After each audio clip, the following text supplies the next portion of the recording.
Good morning, good morning, good morning, good morning. 127 subscribers. Welcome.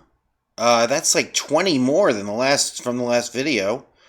So welcome to the Crypto Stew family, and those of you who've already been with us, welcome back. Well, I just found some interesting stuff in the news, so I thought I'd go over those. And there was a clip from a Michael Saylor interview that I thought I'd play for you. And that's about it for today. I'm still working on part two of telling your wife about Bitcoin or whether or not you should. So look forward to that. But what I found interesting, first one that really kind of blew my mind was this. Fed's Powell says Bitcoin is more of a substitute for gold than the dollar. I thought that was amazing just because if any, I remember this was a big deal. And this was like a year and a half ago when Trump tweeted about Bitcoin. And everyone's like, wow, a sitting president has tweeted about Bitcoin. This is a major milestone for Bitcoin. Bitcoin went up on this news, even though he was crapping on Bitcoin. And now, just a year and a half later, the king of the Federal Reserve is not only calling Bitcoin a substitute for gold, but he's defending the dollar against Bitcoin. It just shows like how quickly things are moving for Bitcoin, which I guess is reflected in the price. And this I found slightly interesting just because as the Turkish lira caves, people are searching for Bitcoin. They're not trying to rush into dollars. They're not trying to rush into gold. They're searching for Bitcoin. I'm sure they're looking for dollars and gold too, but Bitcoin searches are spiking as the lira is plummeting. So, I mean, Bitcoin adoption. I saw one report that said that he believes there's 100,000 new people entering the crypto space every day worldwide.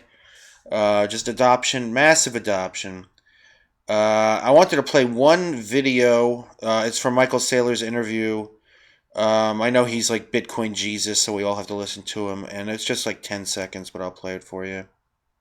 Because all these miners are coming public, and as they come public, they're going to have access to infinite, cheap, or free capital. They're not going to sell any Bitcoin. They're going to buy the Bitcoin. Stock the flow is going to infinity.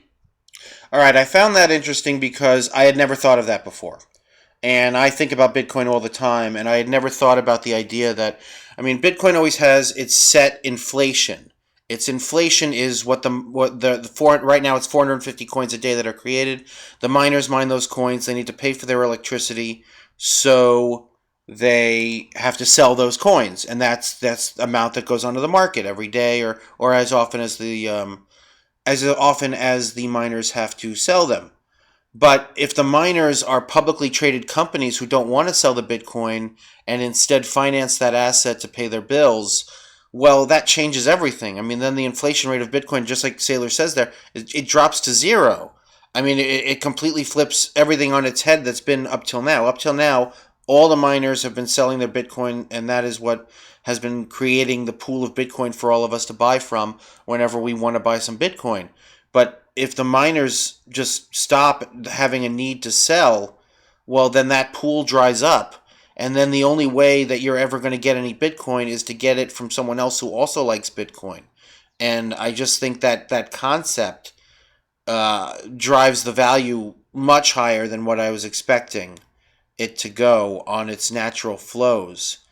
So I found that very interesting. One other thing I wanted to talk about, since I guess I have some time here, I watch a lot of videos, a lot of financial videos, because this is all related. And I've said this before in other videos. The Bitcoin's not just going up, the dollar is going down. So you have to be well versed in what's going on with the dollar.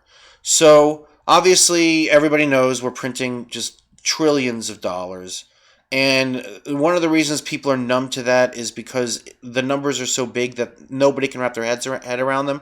And just to give an example, a trillion seconds ago was the year 30,000 BC. That was a trillion seconds ago. That's how much a trillion is. And we've printed like $6 trillion in the past year.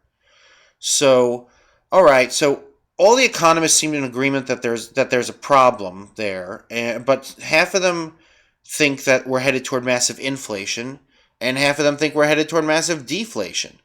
I mean, the half that think we're headed toward deflation think that the debt problems we have are so large that there's no amount of money we can print to stop the deflation, and that's coming. That's more like a Harry Dent.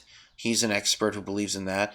And then you have like a Ray Dalio who says that we've printed so many dollars that the cash is worthless, and we've actually gotten to the point where you'd have to be a fool to own a bond, and that you're actually in a spot now where you're better because interest rates are so low and the inflation is so high, where you are better off borrowing cash to buy assets, and you will actually make value. You'll gain money off that trade.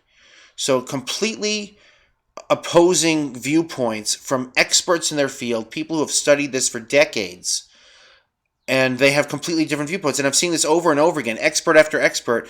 One guy thinks we're headed toward massive inflation, another guy thinks we're headed toward massive deflation. And it's just like we're all just sitting here waiting to see what happens. And we all know that there's major problems. We just don't know which way it's going to go. And I was thinking about the analogy I would use is, imagine you were explaining government to a child. Or imagine a 6-year-old said, well, the police, like, how do we have police? And you say, well, the government pays for that. Well, how do they always go the next step? Well, who pays the government? Well, Junior, whenever I make some money, the government takes a little so that they have money, and whenever I buy something, the government takes a little. They call these things taxes, and that's how they pay for the police and the firemen, and to keep our streets clean, and to make new roads and things that we all need to use. And that's how everyone, I think, would explain government to a child. But no one would ever think to say, well, Junior, they just print the money they need. Because even to a child, that would make no sense. They just print the money. Well, then what's money? I mean, is it like magic? It doesn't make any sense. And that's the world we're living in right now. And Bitcoin is the way that you opt out of this system that makes no sense. So those are the things I found interesting in the land of Bitcoin today. I have some videos I'm working on that I'm definitely working on the second one about the wives thing. I'm a little taken aback by some of the response I got from the first one, which is why I'm being more careful with my second one. But I just wanted to check in, tell you guys the interesting things from the news. Oh, well, I mean, if you want to know what DataDash is saying in case you missed it, he believes we're going to be range-bound in Bitcoin for like 6 weeks, between 54,000 and 70,000. And he likes 3 coins, Uniswap, Stacks, and Benchmark. And he thinks that we're kicking off another altcoin cycle, and altcoins are going to explode. So check out DataDash if you want to see that video. Nothing else all that interesting going on in crypto land. Just wanted to check in with you guys. So yeah, until next time, Crypto Stew, signing out.